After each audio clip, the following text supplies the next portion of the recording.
Hoy, public service announcement!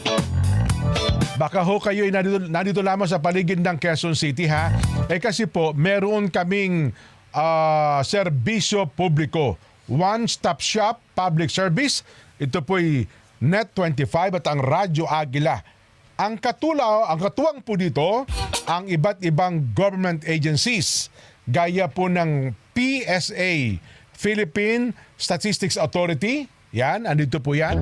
Baka may kailangan kayong dokumento galing po sa PSA, birth certificate, etc. etc. O kaya naman ho yung inyong national ID. Yan. Meron din pong PhilHealth. Yan. Mayroon hong Pag-ibig Fund. Sabi ko nga sa inyo, ipinag-aalukan ko sa inyo, mag-open na kayo ng MP2 investment. Andito rin po ang Quezon City Government. Yan. Sa mga kukuha po ng ID. Andito din po ang National Bureau of Investigation. NBI. Opo, nasa paligid namin. Ha? NBI, nasa paligid na. Yes po. Magbibigay po sila ng clearance. Ayan. Clearance po ang ibibigay ng NBI, ha? Hindi po warrant. Andito din po ang BIR. Kukuha kayo ng TIN. Yan. Yun ang tax identification number. O ha?